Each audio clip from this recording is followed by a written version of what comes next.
Hello,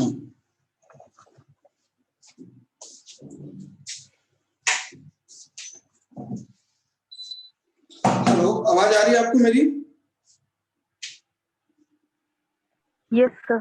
okay, topic बताएं, last क्या था? हम तो काफी दिन हो गए क्लास को हुए। सर समुद्रगुप्त पढ़ना है। समुद्रगुप्त करना था।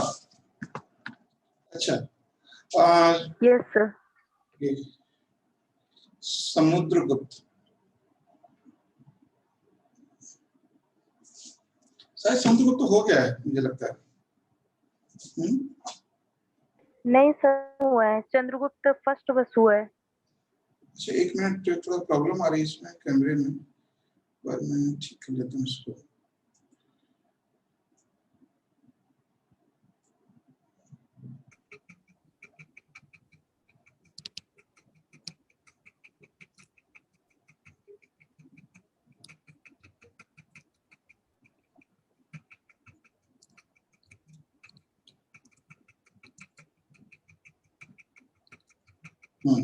ठीक है। अभी जो साउंड किसका खुला हुआ है, एक बार अपने अपने डिवाइस को बंद कर लीजिए। ठीक है, गुंजन अपनी डिवाइस को बंद रखिए, ज्यादा ठीक है। चलिए, टॉपिक हमारा है समुद्रगुप्त। देखिए, गुप्ता डायनेस्टी में हम बात कर रहे थे समुद्रगुप्त की। समुद्रगुप्ता, ओके। देखिए, समुद्रगुप्त गुप्त वंश का सबसे प्रतापी शासक है, सबसे ग्रेटेस्ट किंग है। गुप्ता पीरियड का समुद्रगुप्त। इसको नेपोलियन ऑफ इंडिया भी कहते हैं, है ना। Samudragupta is known as a Napoleon of India. तो सबसे पहली चीज है इसमें हमें समझना पड़ेगा। देखो क्या है, हम लोगों ने क्या समझा, सबसे पहले हमने देखा कि गुप्ता पीरियड में सबसे पहले शासक हैं, उनका नाम है श्रीगुप्त। ठीक है, दूसरे शासक हैं चंद्रगुप्त, है ना, चंद्रगुप्ता सेकंड, फर्स्ट। और तीसरे शासक हैं समुद्रगुप्त। यही है ना, या कुछ और है? बताएं, पहले कराई थी ना सर। श्रीगुप्त के बाद घटोत्कच है। हाँ, घटोत्कच, लेकिन जो मेन शासक है वो यही है। जी जी। जो श्रीगुप्त स्टार्टिंग करते हैं, लेकिन चंद्रगुप्त सेकंड पहला शासक है जो गुप्त साम्राज्य की स्थापना करता है। और चंद्रगुप्त सेकंड को ही गुप्त साम्राज्य का वास्तविक संस्थापक कहा जाता है, और उसी का बेटा है समुद्रगुप्त। और समुद्रगुप्त और चंद्रगुप्त में दोनों में फर्क ये है कि चंद्रगुप्त जो फर्स्ट है, उसने पहला राजा जिसने महाराजा धीराज की टाइटल यानी उपाधि धारण की है ना। तो इसको समझना है। तो पहला है श्रीगुप्त, फिर है घटोत्कच, फिर है चंद्रगुप्त सेकंड, फिर है समुद्रगुप्त। अब समुद्रगुप्त तीसरा सबसे महान शासक है। ठीक है, और इनका जो टाइम पीरियड है वो लिख लीजिए, 335 AD टू 380 AD, ये इनका टाइम पीरियड है।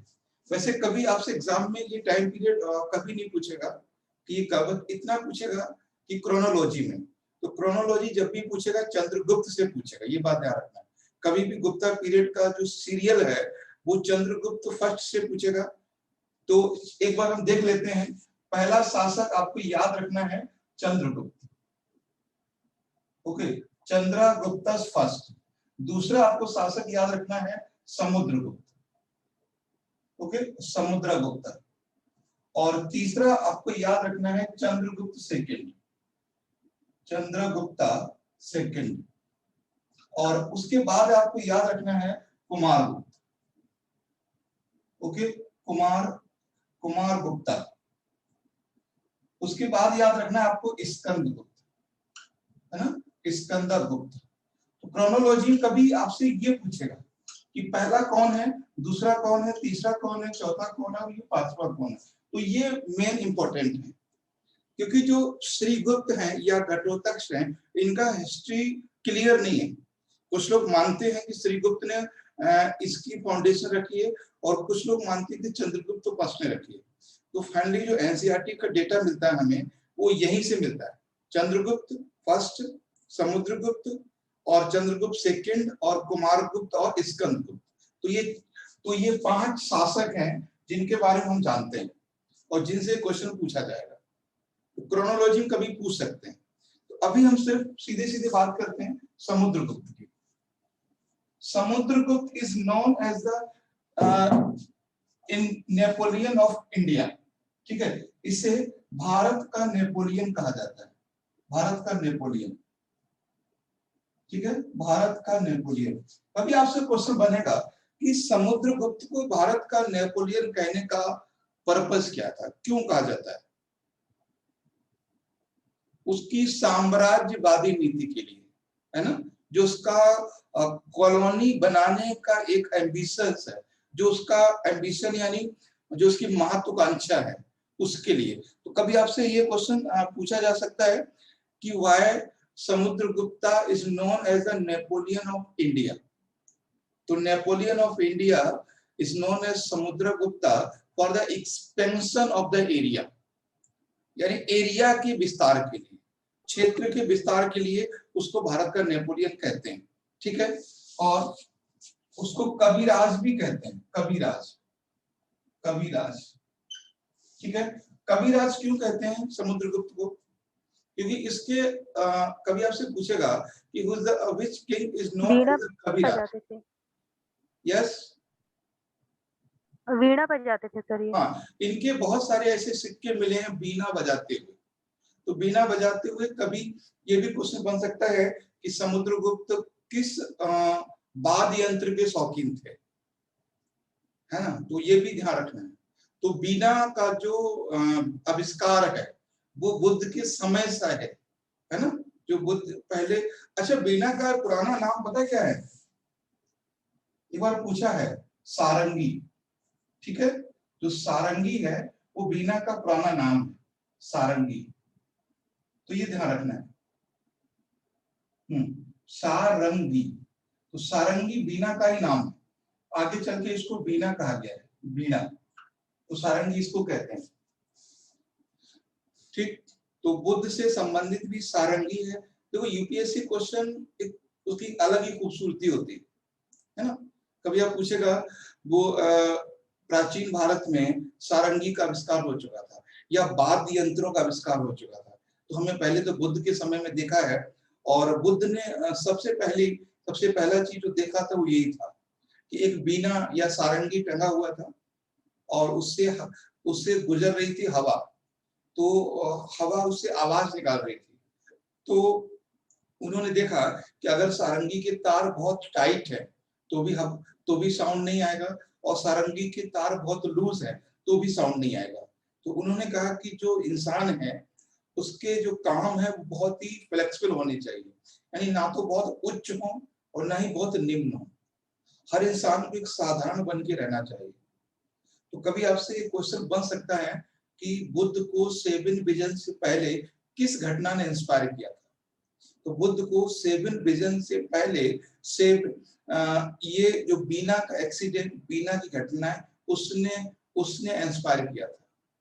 और इसी वजह से बुद्ध ने पहली बार मध्य मार्ग की बात की थी, मध्य मार्ग की, है ना। तो ये चीज ध्यान रखना है, ये बहुत जरूरी है आपके क्वेश्चंस के आंसर लिखने के लिए, प्रीलिम्स में और मेंस में भी, खासकर मेंस और इंटरव्यू में। सीधा पूछा जा सकता है कि उसके कविराज क्यों कहा जाता है, सीधा आपसे पूछा जा सकता है कि उसको भारत का नेपोलियन क्यों कहा जाता है।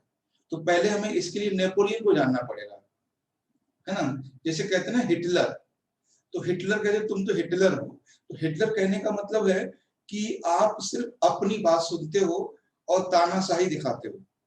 तानाशाही का मतलब है कि सिर्फ अपनी बात कहना, सामने वाले की ना मानना।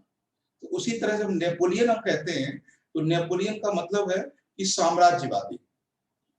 ठीक है, इनके बाद अकबर को भी भारत का नेपोलियन कहा गया है, अकबर को भी। तो ये सब उपाधियां हैं, इसका मतलब भी समझना चाहिए। ठीक, तो ये है। तो बाकी समुद्रगुप्त के समय में एक कवि हैं हरिसेन। ठीक है, हरिसेन, हरिसेन नाम के कवि हैं, वो इनके दरबार में रहते हैं, हरिसेन। ठीक है, पूछेगा हरिसेन कौन है, तो हरिसेन इज ए पोएट, एक कवि हैं, इन्होंने एक कविता लिखी है, क्या नाम है उसका? प्रयाग प्रशस्ति। प्रयाग प्रशस्ति हाँ, सर। प्रयाग प्रशस्ति, प्रयाग प्रशस्ति। तो जो प्रयाग प्रशस्ति है उसको समझना है कि ये है क्या। कभी क्वेश्चन बन सकता है, व्हाट इज द प्रयाग प्रशस्ति? तो प्रयाग प्रशस्ति इज ए पोइम, एक कविता है, कंपोज बाय हर्षेन। हर्षेन कौन है? एक कवि हैं, वो समुद्रगुप्त के दरबार में रहते हैं और ये उनकी प्रशंसा में लिखी गई। कभी आपसे पूछा जा सकता है what is the subject of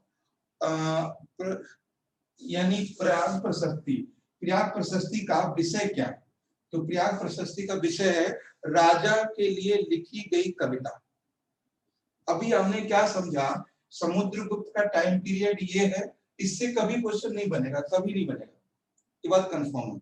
but इतना आपको याद रखना है, ये चंद्रगुप्त प्रथम के बाद आया है। उसके बाद भारत का नेपोलियन कहा जाता है, उसकी भी विस्तारवादी नीति है, राज्य को ज्यादा से ज्यादा विस्तार करना चाहता है। उसके बाद कविराज कहा गया क्योंकि उसे बीना बजाने का शौक है और उसकी कई सारी ऐसी सिक्के हैं जो बीना बजाते हुए दिखाए गए हैं। फिर है इसमें हरिशेन कौन है? तो हरिशान उनके दरबार में रहने वाले कवि हैं और जिन्होंने प्रयाग प्रशस्ति नाम की कविता लिखी है। और प्रयाग प्रशस्ति का सब्जेक्ट है हरिशेन की प्रशंसा, समुद्रगुप्त की प्रशंसा। तो ये चीज ध्यान रखना है, समुद्रगुप्त की प्रशंसा। और ये है, कभी आपसे क्वेश्चन बनेगा कि सबसे ज्यादा, ध्यान समझिएगा, सबसे ज्यादा चांदी के सिक्के किसके काल में चले थे? सबसे ज्यादा चांदी के सिक्के सबसे ज्यादा गुप्त काल में शुरू हुए थे और गुप्त काल में भी समुद्रगुप्त के समय में। देखो सिक्कों को लेकर एक बात बताता हूं आपको, ठीक है? जो कॉइन सिक्कों के लेकर बात करते हैं, क्योंकि समुद्र के बारे में इतना ही है। अगर हम बात करेंगे कॉइन्स की, है ना, या बात करेंगे हम करेंसी की, ठीक है, जब भी करेंसी की बात करेंगे, सिक्कों की बात करेंगे, तो आप समझ लेना कि जो स्टोन एज है, ठीक है, स्टोन एज, इसमें भी कोई करेंसी नहीं है, ठीक है। अगर हम बात करेंगे कैल्कोलिथिक, कैल्कोलिथिक एज, ठीक है, इस यानी कैल्कोलिथिक मतलब ताम्रपाषाण काल, ठीक है। तो ताम्रपाषाणी काल, ताम्रपाषाण काल में भी कोई करेंसी नहीं है। फिर हम बात करेंगे मेगालिथिक एज। मेगालिथिक एज का मतलब है कि महापाषाण काल, महापाषाण काल में भी कोई करेंसी नहीं है। फिर हम बात करेंगे इंडस की, इंडस वैली सिविलाइजेशन, ठीक है, यानी सिंधु घाटी सभ्यता की, यहाँ भी कोई करेंसी नहीं है। और जो वैदिक कल्चर है, वैदिक कल्चर, यहाँ भी कोई करेंसी नहीं है। हमें करेंसी कहाँ मिलती है? महाजनपद काल में, ठीक है। कब मिलती है? महाजनपद काल में, ये चीज ध्यान रखना है। महाजनपद एरा या पीरियड, महाजनपद एरा या महाजनपद पीरियड। तो यहाँ पे हमें पहली बार करेंसी देखने को मिलती है, यानी मुद्रा, पहली बार। और उस मुद्रा का नाम क्या होता है? क्या? पंचमार्क आहत सिक्के, ठीक है। तो कभी आपसे पूछेगा तो चौथी यानी चौथी सदी यानी 5वीं सदी से लेकर जो 5th सेंचुरी है या 5th बीसी है, इस समय पहली बार आहत नाम के सिक्के मिलते हैं, आहत, ठीक है, आहत। और इन सिक्कों को, आहत सिक्कों को कहा गया पंचमार्क। ये बात ध्यान रखना, पंचमार्क सिक्के, पंचमार्क या हाँ पंचमार्क कॉइन। ये किससे बने होते थे? ये कॉपर से बने होते थे और कॉपर और ब्रॉन्ज, है ना, और सिल्वर, बस इनसे बने होते थे, कॉपर और ब्रॉन्ज। ये देखो क्या होता है ना, जब भी आप समझिए तो इसको समझ जाए कि अब इसमें कोई भी क्वेश्चन आएगा आप समझ जाओगे। वैदिक काल में वाटर सिस्टम है, यानी वस्तु विनिमय, इसको नोट कर लेना, करेंसी का शुरुआत कब से हुआ है। और पहली बार जो करेंसी बनी है वो किस मेटल की है? कॉपर की और ब्रॉन्ज यानी तांबा और कांसे की है। इन लोगों को जो सिक्के बनाए जाते हैं वो ठप्पा मार के बनाए जाते थे और कुछ इस तरह से होते थे, पंच मार्क टाइप के। मतलब ऐसा कोई गोल नहीं था, कुछ इस तरह से था। जैसे आपने जो कभी आपने देखा हो, खैर चलाया तो मुश्किल ही होगा आपने, जो 20 पैसे का सिक्का आता था सिल्वर का, याद होगा सर आपको, 20 पैसे का, यूज ही शायद आपने किया होगा, हमने तो किया है। Yes sir. तो वो सेम उसी साइज के थे। Yes sir. हाँ, तो ये था आपका करेंसी को लेके, इसको नोट कर लेना, ठीक है। ये कई बार पूछा गया है कि पंचमार्क सिक्के कब चलाए गए, तो 5वीं से 6ठी शताब्दी में, यानी ये वो समय है जो जब भगवान बुद्ध हैं यहाँ पे, ठीक है। और वो सिक्के सोने के नहीं है, वो सिक्के लोहे के नहीं है, वो कॉपर और ब्रॉन्ज और सिल्वर के हैं, सबसे ज्यादा कॉपर और ब्रॉन्ज के हैं, सबसे ज्यादा, ठीक है।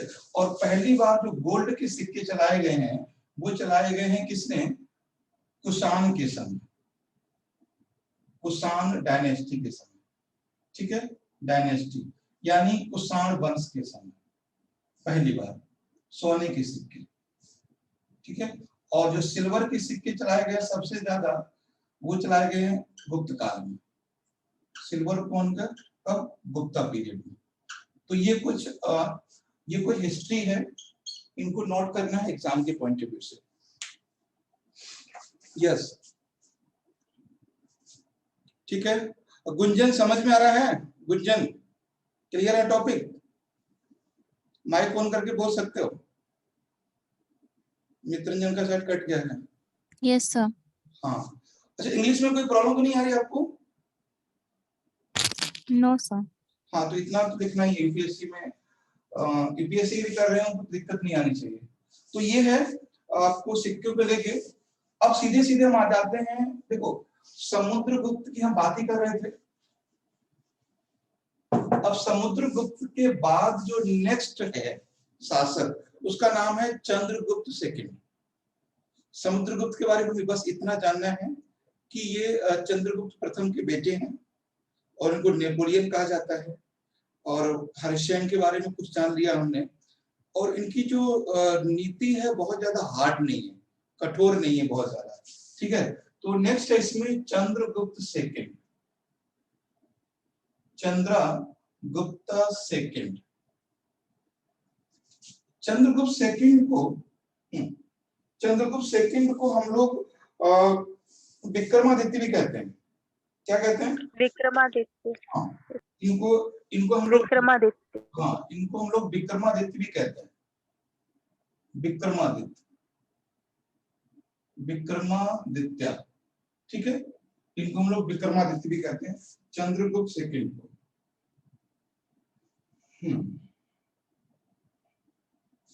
ठीक है। उसके बाद आप देखेंगे कि चंद्रगुप्त के टाइम पीरियड के कारण ही गुप्त काल को गोल्डन एज कहा जाता है, स्वर्ण युग। चंद्रगुप्त के कारण ही गुप्त पीरियड को गोल्डन एरा यानी क्लासिकल एरा या स्वर्ण युग कहा जाता है, ठीक है। तो पहले तो हम ये समझ लेते हैं कि टाइम पीरियड ऑफ इनका टाइम पीरियड क्या है चंद्रगुप्त का, 380 से लेकर, टाइम लीजिए पहले, 382 414 AD, तो ये इनका टाइम पीरियड है, ठीक है। ये इनका टाइम पीरियड है कुमारगुप्त का, चंद्रगुप्त का सेकंड का। देखो जो मेहरौली में आयरन पिलर है, मेहरौली में तो दिल्ली में, जो कुतुब मीनार के पास में, आपने सुना होगा लौह स्तंभ, कुतुब मीनार के पास यानी मेहरौली में। देखो मेहरौली क्या है, मेहरौली एक एरिया है, एक जगह है ना। और मेहरौली के अंदर, उस एरिया के अंदर कुतुब मीनार और लौह स्तंभ और अलाई दरवाजा, 3 बिल्डिंग हैं, 3 चीजें हैं। दिल्ली में मेहरौली एक क्षेत्र है, एक एरिया है, और उसी एरिया के अंदर कुतुब मीनार, अलाई दरवाजा और लौह स्तंभ है, ठीक है, जिसको बुलंद दरवाजा भी कहते हैं, वो भी है वहां पे। तो तीन चीजें वहां पर है, ठीक है। जो कुतुब मीनार कैंपस में या मेहरौली के कैंपस में जो लौह स्तंभ है, वो इन्हीं के द्वारा बनवाया गया, क्योंकि इन पे तो चंद्र नाम लिखा हुआ है, चंद्रा, ठीक है। तो चंद्रा नाम लिखा हुआ है आयरन पिलर, यानी आयरन पिलर यानी लौह स्तंभ, ठीक है, लौह स्तंभ, लौह स्तंभ है। तो लौह स्तंभ बना है वो मेहरौली। अब तो खैर जैसे क्या हुआ, जैसे ये लौह स्तंभ है, जैसे ये लौह स्तंभ है, तो अब चारों रेलिंग कर दी गई है उसकी। कभी आप जाओगे तो चारों रेलिंग है, अब उसको हम लोग टच बहुत आसानी से नहीं कर पाते हैं, काफी मुश्किल से केवल हाथ पहुंचता है वहां तक। पहले टच कर लेते थे लोग, कुछ ना कुछ लिख के आ जाते थे, तो तब से क्या किया उन्होंने, चारों तरफ उसको बाउंड्री कर दी। तो मेरा कहने का मतलब है, सिर्फ आपसे क्वेश्चन अब यहाँ ये बनेगा कि चंद्रगुप्त सेकंड के समय का आयरन पिलर है, लेकिन उस आयरन पिलर पर चंद्रा नाम लिखा हुआ है। क्या लिखा हुआ है? चंद्रा, ठीक है, चंद्रा। अब आपसे जस्ट काउंटर क्वेश्चन होगा, जस्ट काउंटर क्वेश्चन इंटरव्यू में।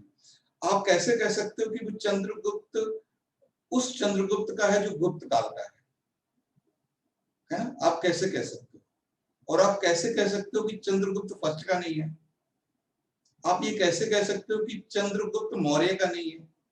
इसलिए जो नाम लिखा हुआ है वो चंद्रा लिखा हुआ है। तो क्या बताएंगे, है ना? सर मौर्य काल में उतना डेवलपमेंट नहीं था, हाँ, मौर्य मतलब काल। ऐसे धातु से रिलेटेड कोई स्थापत्य नहीं मिलता। जो मौर्य काल का समय है ना, वो जो मौर्य काल का समय है वो बहुत ही ऐसा पीरियड है जहां पर लोहे का बहुत ज्यादा इस्तेमाल नहीं है। लोहे का इस्तेमाल है भारत में, लोहे का इस्तेमाल शुरू हो जाता है 600 बीसी में, ठीक है। कहां पर? नॉर्थ इंडिया में, ठीक है। और भारत में 1000 बीसी में शुरू हो जाता है दक्षिण भारत में, साउथ इंडिया में। तो ये चीज कहीं पर नोट करके लिख लीजिए। भारत में जो लोहे का इस्तेमाल है, वो आयरन का जो प्रयोग है वो उत्तर भारत में शुरू होता है 600 बीसी में, और दक्षिण भारत में शुरू हो जाता है 1000 बीसी में, ठीक है। लेकिन इसका जो यूज है बहुत बड़े लेवल पर नहीं है। बहुत बड़े लेवल का मतलब है कि ऐसा नहीं है कि इसमें कोई इंडस्ट्री बना सके, है ना। अभी भी जो यूज है वो तांबे और कांसे का ज्यादा है, ठीक है। तो पहली बात, चंद्रगुप्त मौर्य के समय में लोहे का इस्तेमाल इतने बड़े लेवल पर नहीं है, और ना ही इतनी टेक्नोलॉजी है कि जैसा लौह स्तंभ है वैसा बनाया जा सके। आप ये बात इंटरव्यू में या मेंस में बोलेंगे, क्योंकि उनकी बात आपको काटनी है अगर आप चंद्रगुप्त सेकंड का मान रहे हो तो। फिर आपको आना है चंद्रगुप्त फर्स्ट पे, फिर बोलेंगे चल ठीक है, आप कैसे कह सकते हो चंद्रगुप्त सेकंड का ही है, फर्स्ट का नहीं। और फर्स्ट के बारे में सुनिए। चंद्रगुप्त फर्स्ट जो है वो राजा है जो जस्ट अभी शुरुआत किए, इतने बड़े बड़े डेवलपमेंट वो नहीं कर पाए। चंद्रगुप्त जो फर्स्ट है उसको इतना समय नहीं मिला कि वो इतना स्ट्रॉन्ग और इतना टेक्निकल चीजें बना पाते। तो चंद्रगुप्त फर्स्ट के बारे में भी ये कथन सही नहीं है। हाँ, चंद्रगुप्त सेकंड के समय में, क्योंकि चंद्रगुप्त सेकंड समुद्रगुप्त का बेटा है ना। जब समुद्रगुप्त को सर तो समुद्रगुप्त वो क्यों नहीं किए? वो उन्होंने, देखो क्या होता है ना कि जो समुद्रगुप्त हैं उनका झुकाव लिटरेचर के प्रति ज्यादा है, उनका झुकाव म्यूजिक के प्रति ज्यादा है। तो वो साम्राज्यवादी तो हैं, लेकिन वो ऐसा कुछ नहीं बनाना चाह रहे थे। तो ये हो सकता है, लेकिन मैंने क्या बोला कि चंद्रगुप्त जो सेकंड है उसे विक्रमादित्य इसलिए कहते हैं क्योंकि सबसे ज्यादा पावरफुल वही है। चंद्रगुप्त जो विक्रमादित्य है वो एक अलग तरह का है, सबसे पावरफुल है। और समुद्रगुप्त भी कम नहीं है, लेकिन उन्होंने नहीं किया, इन्होंने किया। इन्हें ऐसी टेक्नोलॉजी मिल गई होगी, और हो सकता है कि उन्होंने ये सोचा कि अपने अपने पिताजी की जो चीजें हमें बना के रखनी है। देखो, बेटा या जो संतान, चाहे वो बेटा हो चाहे बेटी हो, वो हमेशा अपने पिताजी से ज्यादा करना चाहते हैं, है ना। बहुत कम लोग ऐसे होते हैं जो पिताजी से कम करना चाहते हैं। वो हमेशा अपने पिताजी से ज्यादा करना चाहते हैं, जितना पिताजी ने किया है उससे आगे ले जाना चाहते हैं। तो इसीलिए वो जो चंद्रगुप्त जो सेकंड आए हैं, वो उन्होंने सारे वो काम किए हैं जो समुद्रगुप्त ने किए थे। जो समुद्रगुप्त ने हरिश्चंद्र नामक कवि को रखा, ठीक है, लेकिन चंद्रगुप्त सेकंड ने तो पूरा नवरत्न को रख लिया, 9 रत्न। समझ रहे मेरी बात? मतलब उनके पिताजी क्वालिटी का रेस्पेक्ट करते थे, उनके पिताजी कवियों का रेस्पेक्ट करते हैं, उनके पिताजी बुद्धिमानों, जो लोग वैज्ञानिक है, बुद्धिमान है, समझदार लोग हैं, या जो कुछ दे सकते हैं, वैज्ञानिक हैं या वैद्य हैं, उनका वो सम्मान करते हैं। तो इन्होंने क्या किया, 9 लोगों की टीम बना ली। तो जितना समुद्रगुप्त ने किया उससे ज्यादा किया। हाँ, ये बहुत अच्छी चीज है, पूछी कभी आपसे क्वेश्चन पूछा भी जा सकता है कि चंद्रगुप्त सेकंड ने जो नवरत्न बनाया उनका उद्देश्य क्या है, क्योंकि ये चीज उन्होंने अपने पिताजी में देखी थी कि वो कवियों का सम्मान करते हैं, जैसे हरिश्चंद्र ने लिखा प्रशस्ति, है ना, उनका जो है कथा कहानियों में भी उनकी रुचि है, उनकी संगीत में भी रुचि है। उसी चीज को आगे बढ़ाया चंद्रगुप्त सेकंड ने। ये है। सर चंद्रगुप्त फर्स्ट क्यों नहीं हो सकते? चंद्रगुप्त फर्स्ट इसलिए नहीं हो सकते क्योंकि चंद्रगुप्त फर्स्ट के समय इतनी ना ही टेक्नोलॉजी है और ना ही उनके अंदर इतना उस समय इतनी प्रॉस्पेरिटी है गुप्ता पीरियड में। तो ये सारी चीजें तब होती हैं जब हम लोग साम्राज्य विस्तार कर लेते हैं और हमारे पास संपत्ति और समय दोनों होता है। और चंद्रगुप्त जो फर्स्ट है, उनको साम्राज्य की नींव रखनी थी और तब तक उनका अंत हो गया, खत्म हो गया तब तक। तो साम्राज्य का विस्तार किया समुद्रगुप्त ने और उसको एक पहचान दी चंद्रगुप्त सेकंड ने। ये था। अब जैसे आप अगर कहीं जाते हो नई जगह, आपको कोई चीजें मिलती हैं तो पहले आप छोटी छोटी चीजों को शुरू करोगे, है ना, पहले आप छोटी छोटी बातों को शुरू करोगे। पहले आप वहां पे कहीं कोई पहाड़ी एरिया है, कोई घास का मैदान है, तो पहले साफ करोगे, ना कि वहां पे महल बनाओगे। तो पहले उसको साफ करोगे फिर महल बनाओगे। तो वही चीज इनके बारे में थी। बताएं कोई दिक्कत, डाउट हो तो यहां तक? देखो सारे क्वेश्चंस का आंसर है, बट बस इसको आप ढूंढने की कोशिश करो। ठीक है, गुरजन क्लियर है? मित्रजन? Yes sir. हाँ, कहीं भी डाउट हो क्वेश्चन जरूर पूछना। और जब आपने एक बार क्वेश्चन करके पूछ लिया ना, तो दोबारा वो कभी नहीं भूलोगे। जैसे हमने कहा कि आपको एक क्वेश्चन आंसर देना पड़ सकता है कि क्यों चंद्रगुप्त सेकंड ने नवरत्न बनाए, क्यों चंद्रगुप्त सेकंड ने आयरन पिलर बनाया, है ना, क्यों चंद्रगुप्त सेकंड ने नवरत्न बनाए। तो कहीं ना कहीं ये चीज उसको अपने परिवार से मिली थी, अपने फोरफादर से मिली थी। और हमेशा हमने कहा कि जो संतान है, चाहे वो बेटा हो चाहे बेटी हो, हमेशा अपने पिता से ज्यादा करना चाहते हैं। कम से कम जो उन्होंने किया है उनका तो वो संरक्षण चाहते ही चाहते हैं, उतनी चीजें बनी रहे। अक्सर सुना भी होगा, लोग बोलते भी हैं कि जो हमारे माता पिता की चीजें थी हम उनको खराब नहीं करना चाहते, उतने तो वो हमेशा करने के लिए तैयार रहते हैं, वो चाहते हैं उससे ज्यादा हो। ठीक है, तो ये चीजें थी। अब चंद्रगुप्त सेकंड को विक्रमादित्य कहते हैं। अच्छा, कभी आपसे क्वेश्चन ये बन सकता है कि कौन सा वो राजा है जिसका लोक कथाओं में वर्णन सबसे ज्यादा है? तो यही है, लोक कथा समझते हैं, लोकल स्टोरी। आप लोगों ने एमपी साइड में एक कहानी सुनी होगी, आला उदल, सुना है? लोक कथा Yes, sir. आला और उदल। और भी हैं जो मुझे ज्यादा जानकारी नहीं है, और जो स्थानीय कथाएं होती हैं, क्योंकि जो एरिया ग्वालियर और ये मुरैना दिल्ली, ये सब इसी एरिया की बातें हैं, ये थोड़ी बहुत मुझे भी पता है। तो आला उदल जो है वो विक्रमादित्य, ये काल्पनिक है वैसे, लेकिन सबसे ज्यादा लोक कथाओं में किसी का जिक्र मिलता है तो वो चंद्रगुप्त सेकंड का मिलता है, चंद्रगुप्त सेकंड का।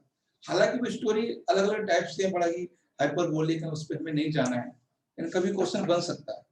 और ये क्वेश्चन इसलिए बनेगा कि क्या आपको अपनी संस्कृति के बारे में कुछ पता है कि नहीं। देखो, आप पढ़े लिखे हो, एडवांस हो, हम भी पढ़े लिखे हैं, एक दौर से आगे हैं, लेकिन इसका मतलब ये नहीं है कि हम उस चीज को भूल जाएं जो हमारी संस्कृति में शामिल है। हमने ये नहीं कहा कि आलाउद्दौला थे, हम ये भी नहीं कहते कि श्री कृष्ण थे, लेकिन रासलीला क्या होती है, रामलीला क्या होती है, आलाउद्दौला क्या है ना, ये तो पता तो होना जरूरी है। ठीक है, इसलिए वो क्वेश्चन पूछेंगे आपसे कि इनको संस्कृति पता है कि नहीं। आपको पता है, एक बार यूपीएससी ने शायद 2-3 साल पहले मेंस में क्वेश्चन पूछा है कि कृष्ण की बांसुरी का महत्व बताएं, कृष्ण की बांसुरी का महत्व बताएं। तो अब ये क्वेश्चन एकदम अलग है, क्योंकि हम लोग कृष्ण लीला को, रामलीला को, या ये सब सारी चीजें हैं, इनको हम लोग एज ए नॉन हिस्ट्री लेते हैं, बोलते हैं यार ये तो हिस्ट्री है नहीं, क्वेश्चन नहीं पूछेगा। लेकिन फिर ये चीज समझ में आती है कि नहीं, हिस्ट्री जरूर नहीं है, लेकिन हमारी संस्कृति तो है ना। संस्कृति भी जानना जरूरी है हिस्ट्री के साथ साथ, और संस्कृति पूरी पूरी सच हो ये जरूरी नहीं है, ध्यान रखना है। संस्कृति पूरी पूरी सच हो ये बिल्कुल भी जरूरी नहीं है, उसके लिए सच होना जरूरी नहीं है, जानना जरूरी है वो है क्या। ठीक है, ये चीजें हैं। तो अब देखते हैं चंद्रगुप्त सेकंड के नवरत्न पे बात कर लेते हैं। तो चंद्रगुप्त पे सेकंड पे हमने आयरन पिलर की बात कर ली, हमने और उनके जो विक्रमादित्य हैं उसकी बात कर ली। और चंद्रगुप्त सेकंड के समय में एक इंसिडेंट और हुआ है, बता सकते हैं? 2-3 काम हुए खासकर चंद्रगुप्त के बारे में। पहला तो है आयरन पिलर, ठीक है, आयरन पिलर। दूसरा है नवरत्न, ठीक है, नवरत्न। और तीसरा क्या है, तो सबसे इंपॉर्टेंट इवेंट है इनके समय का, वो है फायान। मेघदूत की रचना सर। हाँ नहीं, वो तो नवरत्न में आ जाएंगे। फायान का भारत आना, इन्हीं के समय भारत फायान आए हैं भारत में, फायान, ठीक है, फायान इन्हीं के समय भारत में आए, फायान। तो चंद्रगुप्त सेकंड के बारे में जो 3 बातें हैं, तो मेन पहला है formation of iron pillar, second है नवरत्ना, और थर्ड है फायान का भारत में आना।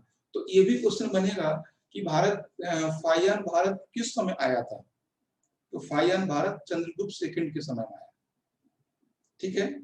और यहीं पे आपको पता है कि भारत में जो विदेशी हैं, प्राचीन भारत में अगर हम बात करेंगे एंशिएंट इंडिया में, ठीक है, एंशिएंट इंडिया में जो भारत आने वाले विदेशी यात्री हैं, उनमें यात्री ध्यान रखिए, पहला है मेगास्थनीज, इसको लिख लीजिए, मेगास्थनीज, ठीक है, पहला है मेगास्थनीज, ये कहाँ का है, यूनान का।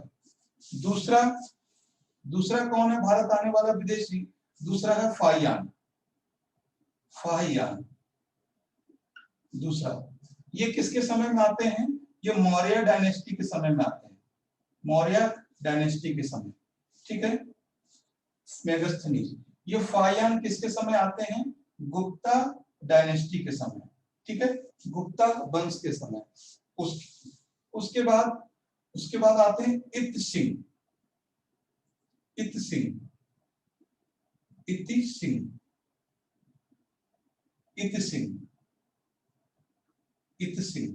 ये भी गुप्ता पीरियड में आते हैं। उसके बाद आते हैं ह्वेनसांग,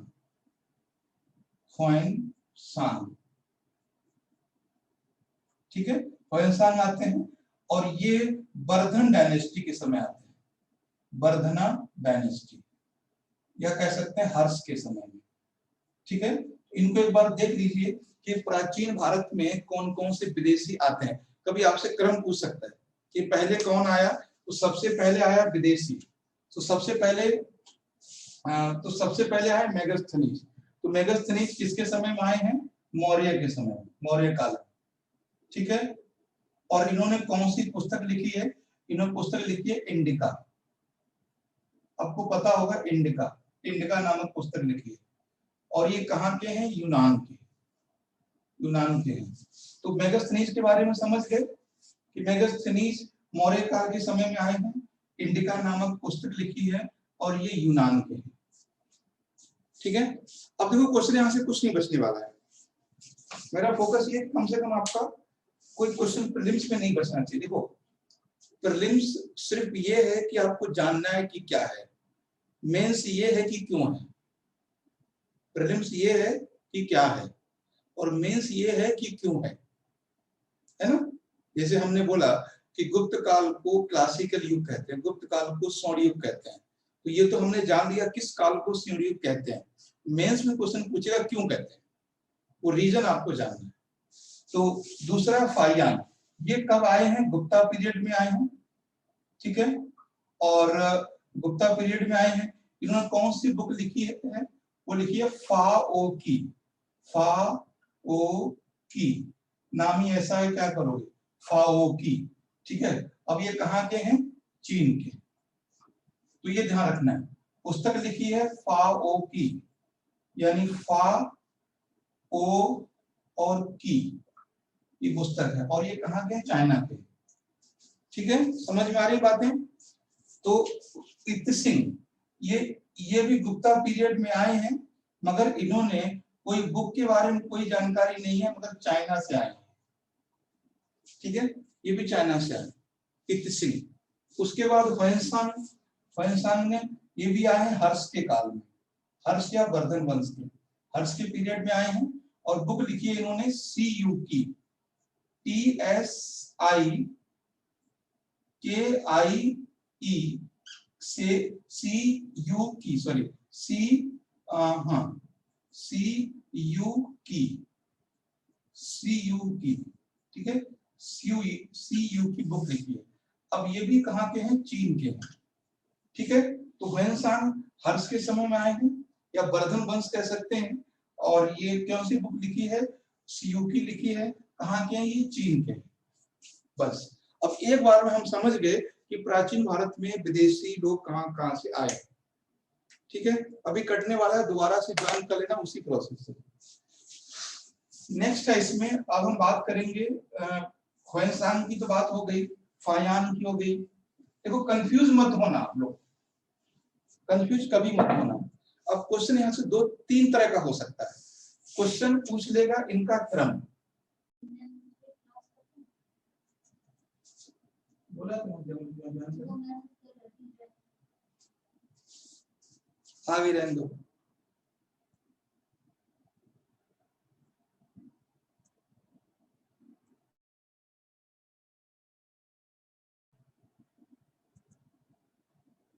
ठीक है, तो हमने क्या बोला, क्वेश्चन यहाँ से देखो, जो प्राचीन यात्री हैं उससे एक क्वेश्चन बन सकता है, उनका क्रम बताओ कि पहले कौन आया बाद की कौन आया। दूसरा क्वेश्चन बन सकता है कि इनकी पुस्तकों के नाम बताओ, कभी पुस्तकें पूछ लेगा, बुक्स, कि इंडिका किसका है, फाओ की किसका है, सीयू की किसका। सीयू की तो बहुत बार पूछा है, ये MPPSC, RPSC, UPPSC, BPSC में बहुत इंपॉर्टेंट है। और तीसरा क्वेश्चन ये हो सकता है कि किसके शासन काल में आए, है ना, किसके शासन काल में आए। तो मेगास्थनीज आया है मौर्य काल में, ह्वेनसांग आया है गुप्त काल में, चंद्रगुप्त सेकंड के समय, और इत्सिंग आया है कुमार गुप्त के समय, गुप्त काल में, वहीं पे लिख लेना कुमार गुप्त। और ह्वेनसांग आया है हर्ष के समय में, यानी वर्धन वंश के समय में। तो तीनों चारों बातें क्लियर है। अब सीधे हम देखते हैं, अभी हमारे पास इतना टाइम है, नवरत्न कर सकते हैं, तो नवरत्न कर लेते हैं। क्या है ये, नवरत्न, ठीक है, नवरत्न। देखो नवरत्नों से क्वेश्चन हमेशा रहता है, शायद 18 में या 19 में एक क्वेश्चन आया था कि देखो क्या होता है ना, कि हिस्ट्री को सिर्फ हिस्ट्री समझना है तब नहीं, और यूपीएससी में लोग हिस्ट्री को बस रटते हैं तब समझ में नहीं आता है। क्वेश्चन ये पूछा था कि प्राचीन काल में कौन कौन सी क्रियाएं होती थी, उसमें एक था शल्य चिकित्सा। शल्य चिकित्सा उस समय की एक सामान्य चिकित्सा थी, सामान्य प्रक्रिया थी। तो शल्य का मतलब होता है सर्जरी। और इस समय जो चंद्रगुप्त के समय जो नवरत्न हैं, उनमें दो ऐसे लोग हैं जो चिकित्सा से जुड़े हुए बहुत बड़े एक विद्वान है ना, धनवंतरी हैं, और भी दो तीन हैं, दो लोग हैं इस समय। ठीक है, अब सीधे क्वेश्चन बनेगा कि गुप्त काल में क्या क्या चीजें होती थी, या प्राचीन भारत में क्या क्या चीजें थी। तो हमने पढ़ा धनवंतरी को, और धनवंतरी के बारे में हमने ये पढ़ा कि पहले व्यक्ति हैं जिन्होंने चिकित्सा के क्षेत्र में शुरुआत की है, और उन्होंने सर्जरी यानी शल्य चिकित्सा भी की है। ठीक है, तो क्वेश्चन उन्होंने धनवंतरी से नहीं पूछा, क्वेश्चन उन्होंने गुप्त काल से भी नहीं पूछा। क्वेश्चन पूछा कि प्राचीन भारत में कौन सी क्रिया सामान्य थी। तो 3-4 सेंटेंस दिए हैं, आप लोग देखोगे। आप लोगों को प्रीवियस ईयर के क्वेश्चन करना मस्ट है। अगर आप प्रीवियस पेपर यूपीएससी का प्रीलिम्स पास करना चाहते हैं, तो प्रीवियस ईयर का पेपर अभी भी वक्त है, कम से कम 2 से 3 घंटे डेली करिए, 2 से 3 घंटे, और उनको समझ के करिए। सिर्फ ऐसा नहीं है कि आपने क्वेश्चन किया ए बी सी डी और आपने आंसर देखा अच्छा सी है, निकल गए। क्वेश्चन को अच्छे से समझिए, नजर भर के उसको क्वेश्चन को देखिए कि ये क्या क्या और आगे पीछे पूछ सकता है, कैसे ये आंसर आया, बाकी जो 3 ऑप्शन हैं वो क्यों गलत हैं। तो एक क्वेश्चन पे कम से कम आप 3 से 4 मिनट का वक्त लगाइए। मेरी बात समझिए ध्यान से, 3 से 4 मिनट का वक्त लगाइए। सिर्फ ये नहीं कि आपने एक दिन में 100 क्वेश्चन कर लिए, बी का ये है, सेकंड मतलब 5 नंबर का सी है, 6 का ए है, 7 का डी है, इससे कुछ नहीं होने वाला है, कुछ भी नहीं। ठीक, तो चलिए हम नवरत्न की बात करते हैं। नवरत्न का मतलब है कि 9 लोग। ठीक है, ये 9 लोग हैं जो विक्रमादित्य के समय में है। पहले ही नाम है, पहले फेमस नाम कुछ लिख लेते हैं। ठीक है, पहले कालिदास। कालिदास है ना, सबसे पहले कालिदास। कालिदास के बारे में अब क्या बताएं, सारा कुछ पता होगा आप लोगों को। Kalidas is known as the Shakespeare of India. Kalidas को भारत का शेक्सपियर कहा जाता है। ऐसा क्यों, बता सकते हैं भाई, भारत का शेक्सपियर क्यों कहा जाता है? क्या वो उन्होंने पोइम लिखी इसलिए, क्या वो पोएट हैं इसलिए, क्या वो ड्रामिस्ट हैं इसलिए, या उन्होंने ड्रामा लिखे हैं, क्या उन्होंने स्टोरी लिखी है इसलिए, क्या उन्होंने बुक लिखी है इसलिए, वो किस लिए उन्हें भारत का कालिदास कहा जाता है? इनमें से अगर आपको एक ऑप्शन देना हो तो क्या होगा? वो ड्रामा लिखने के कारण, ड्रामा, ठीक है, ड्रामा लिखने के कारण भारत के शेक्सपियर कहे जाते हैं। खैर ये तो बस हम लोगों ने कह दिया है, शेक्सपियर तो आज की बात है, हम बात कर रहे हैं गुप्त काल की, तो शेक्सपियर तो उस समय कुछ होगा भी नहीं, उनका नामो निशान। लेकिन फिर भी हम कंपेयर कर देते हैं, जैसे हमने की नेपोलियन, आज का नेपोलियन है, कहाँ हम गुप्त काल की बात कर रहे हैं। तो ऐसा नहीं, बस हम लोग एक एग्जाम्पल तौर पे देख सकते हैं। तो कभी आपसे क्वेश्चन बन सकता है कि क्यों, ये तो हम लोग सब जानते हैं कि कालिदास को भारत का शेक्सपियर कहा जाता है, बट क्यों? वो तो कभी भी हैं, उन्होंने स्टोरी भी लिखी है, उन्होंने नॉवेल भी लिखे हैं, उन्होंने बुक भी लिखी है, उन्होंने ड्रामा भी लिखे हैं। तो ड्रामा यानी क्या बोलते हैं हिंदी में उसको, नाटक। नाटक लिखने की वजह से इनको भारत का शेक्सपियर कहा जाता है। नोट करके कहीं पे लिख लेना। बाकी बुक्स के नाम बता देता हूँ, कौन कौन से ड्रामा है इनके, तो बहुत सारे हैं। सबसे पहला ले लेते हैं रघुवंशम, है ना, रघुवंशम, रघुवंशम बहुत है इनकी तो खैर, रघुवंशम। और अभिज्ञान शाकुंतलम, अभिज्ञान शाकुंतलम, अभिज्ञान शाकुंतलम, ठीक है। और मेघदूतम, बहुत सारे हैं, सारे तो यहाँ पे नहीं दिखा पाएंगे। मेघदूतम, ठीक है। मालविका अग्निमित्रम, मालविका अग्निमित्रम, अग्निमित्र। और भी है, आप सबके देख लेना कि यहाँ पे सबको लिखना पॉसिबल नहीं है। तो मेघदूत और अभिज्ञान शाकुंतलम, मालविकाग्निमित्र, रघुवंशम, ठीक है। और भी बहुत सारे इनके ड्रामा हैं जो बहुत फेमस है, ठीक है। तो इन्होंने बहुत कुछ लिखा है, बहुत कुछ, यानी इन्होंने राम से लेकर बुद्ध की बात तक लिखी है ना, बुद्ध की बात। तो ये सब बातें हैं। उसके बाद है, इनके बाद है धनवंतरी। धनवंतरी, ठीक है, धनवंतरी। इंग्लिश में लिख लीजिए, हिंदी में गड़बड़ हो जाएगा हमसे। धनवंतरी, ठीक है। ये कौन है? Dhanvantari is related to medicine, यानी ये औषधि से संबंधित है, ये चिकित्सा से संबंधित है, ठीक है। सर वो फल से रिलेटेड ना? कौन सा? धनवंतरी फल से रिलेटेड है ना? फल, धनवंतरी जो है, फल वो अलग है, कुबेर वो नहीं, धनवंतरी है। देखो इनको ऐसे लिखा जाता है, हिंदी तो लिख देते हैं हम, ये है धनवंतरी, ये है धनवंतरी। धनवंतरी मेडिकल से रिलेटेड है, मेडिसिन से है, ठीक है, मेडिसिन से है, यानी ये चिकित्सा से रिलेटेड है। तो इन्होंने पहली बार भारत के पूरे विश्व में शल्य चिकित्सा की थी। शल्य चिकित्सा मतलब सर्जरी, यानी ऑपरेशन, पहली बार दुनिया में भारत में किया गया। आप इसमें देख रहे हो क्या क्या चीजें यहाँ पे आएंगी पहली बार सर वो तो सुश्रुत थे क्या? नहीं, ये भी है।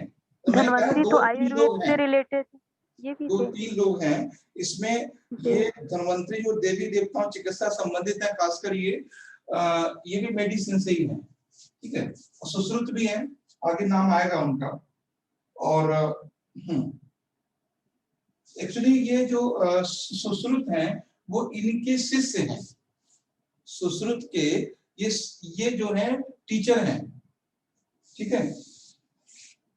हाँ, ये सुश्रुत के टीचर हैं, ये ध्यान रखना है, धनवंतरी। और नेक्स्ट है इसमें शल्य तंत्र के प्रवर्तक धनवंतरी कहे जाते हैं, यानी जो सर्जरी के जो फादर हैं या जो इन्वेंटर हैं वो धनवंतरी है। धनवंतरी के शिष्य हैं सुश्रुत, ठीक है, ये ध्यान रखना। नेक्स्ट हम बात करते हैं छप्पड़ा। छप्पड़ा तीसरा है, छप्पड़ा, छप्पड़ा, ठीक है।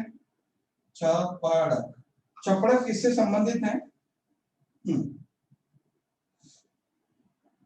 और इसमें जो है इन्होंने ये अनेक ये भी ड्रामा लिखते हैं, ये नाटक लिखे हैं इन्होंने, ठीक है, ड्रामिस्ट है, नाटक है। और उसके बाद है बेताल भट्ट, तीसरा, चौथा नाम है बेताल भट्ट, ठीक है, बेताल भट्ट,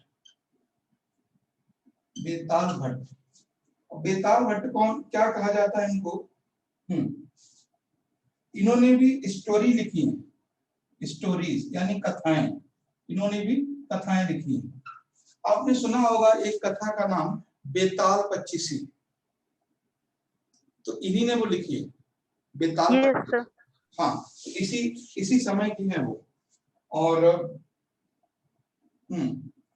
उसके बाद है इसमें घट खर्रा, ये नाम बड़ा थोड़ा अजीब है, पांचवा है, हाँ हिंदी में लिख लीजिए, घट खा, ये है ये क्या लिखेंगे, पढ़ेंगे इसको? घटक पर, घटक, ये हिंदी है, समझ लीजिए आप, है ना। तो ये है, और इन्होंने ये भी स्टोरी लिखते हैं, ये भी कथाएं लिखते हैं, कथाएं लिखते हैं। सातवां, छठा देखिए, छठा देखिए, छठा है बररुचि, बररुचि, बररुचि, बररुचि, ठीक है, बररुचि, बररुचि, ठीक है। इनके बारे में, ये कौन है? ये पोएम लिखते हैं, कविताएं, ये कविताएं लिखते हैं। अब आपको समझ में आ जाएगा कि इनको जो है क्यों कहा गया है। छठे और सातवां देखते हैं कौन है, अमर सिंह। सातवें हैं अमर सिंह। अमर सिंह, अमर सिंह, इन्होंने क्या लिखा है पता है? ये भी इन्होंने अमर कोश लिखा है, अमर कोश।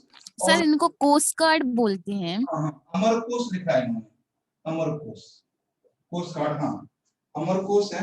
अमर कोश में कालिदास का नाम मिलता है इसमें, और ये काफी फेमस है। उसके बाद है 12 मिहिर। 12 मिहिर किससे संबंधित है बता सकते हैं? 12 मिहिर गणितज्ञ है सर। 12 मिहिर, ठीक है, हाँ 12 मिहिर। ये एक्चुअली 12 मिहिर जो हैं वो एस्ट्रोनॉमी संबंधित है, ज्योतिष से संबंधित है ये, ठीक है, एस्ट्रोलॉजर है ये, ज्योतिष, खगोल विज्ञान। खगोल विज्ञान, हाँ ठीक है, खगोल विज्ञान से है, एस्ट्रोलॉजर है ये, यानी स्पेस से रिलेटेड है। देखो बात समझिए कि हमारे यहाँ की लोग कितने, कब कब हमने शुरुआत की, इन्होंने ही, हमारे गुप्त काल में ये चीज पता चल गई थी कि सूर्य से पृथ्वी की दूरी कितनी है उस समय। और ठीक है, और क्या नाम बचा है, एक अमर सिंह हो गए, और बारुचि हो गए, कटपरक हो गए, और बेताल, कालिदास, शंकु। शंकु, हाँ यस यस, शंकु, शंकु, ठीक है। इनका ये भी ज्योतिष से रिलेटेड है, शंकु भी, शंकु भी ज्योतिष से रिलेटेड है ये, और खासकर इन्होंने लिटरेचर लिखा है और इन्होंने नाटक लिखे, ड्रामा, शंकु। तो आप एक चीज आप समझिए कि हमें कितने लोग यहाँ पर मिलते हैं, यानी धन्वंतरी, कालिदास, तो एक नंबर पे कालिदास हैं। अब देखिए भारत किस युग को स्वर्ण, गुप्त काल को स्वर्ण युग कहा जाता है, स्वर्ण युग यानी क्लासिकल युग, गोल्डन एज। तो ये कहा जाता है फॉर द लिटरेचर। ध्यान समझिएगा, कभी क्वेश्चन बनेगा कि गुप्त काल को क्लासिकल युग या गुप्त काल को स्वर्ण काल क्यों कहा जाता है? फॉर द लिटरेचर कंपोजर या लिटरेचर कंपोजिंग, एक साहित्यिक रचना के लिए गुप्त काल को स्वर्ण काल कहा जाता है। आप समझिए यहाँ पे कितने लोग हैं जो नाटक लिख रहे हैं, ठीक है, अमर कोश लिखा गया, ये शंकु हैं, और ये 12 मीर हैं, और कालिदास हैं, कितने यहाँ पे लोग हैं। बस इतना आपको याद रखना है कि नवरत्न में हर्षण नहीं है, ये आपको याद रखना है। और 2-3 नाम है जो आपको बहुत फेमस हैं, इनके बारे में आपको जानना चाहिए और जो पूछा जा सकता है। पहला नाम तो पता ही है, कालिदास, है ना, जो पूछा जाता है। दूसरा नाम है धन्वंतरी, धन्वंतरी, और तीसरा नाम है अमरकोश, अमरकोश, और उसके बाद 12 मिहिर, बराह मिहिर, ठीक है, बराह मिहिर, बराह मिहिर। तो ये नाम है जो आपको याद रखने सबसे ज्यादा। पहली बार एस्ट्रोनॉमी की बात की, पहली बार हमने स्पेस की बात की गुप्त काल में, पहली बार हमने सर्जरी की बात की गुप्त काल में, ठीक है, पहली बार हमने व्याकरण की बात की गुप्त काल में, ठीक, पहली बार हमने यानी एक ऐसा लिटरेचर लिखा जो बोलता है ना। नो डाउट कालिदास का जो लिटरेचर है वो बोलता है। जैसे आप लोग कभी शेक्सपियर के ड्रामा पढ़ते हैं, जैसे मैकबेथ है और ट्वेल्थ नाइट है, बहुत सारे ऐसे ड्रामा हैं उनके, बहुत ही फेमस है, नो डाउट। तो उससे कम फेमस ये नहीं है, उससे ज्यादा ही है। तो ये है आपके नवरत्न और गुप्त काल में चंद्रगुप्त सेकंड का इंपॉर्टेंस। अब आगे आगे जो हमें समझना है वो है कुमारगुप्त। टाइम हमारे पास है कि नहीं है शायद? ठीक है, टाइम खत्म हो गया। हम लोग क्या करते हैं, कल के लिए डाल लेते हैं कुमारगुप्त, है ना, कुमारगुप्त। कल हम लोग यहां से शुरू करेंगे। देखो टाइमिंग को लेके कुछ बात हो रही थी, चेंजिंग को लेके। अगर आप लोगों को कोई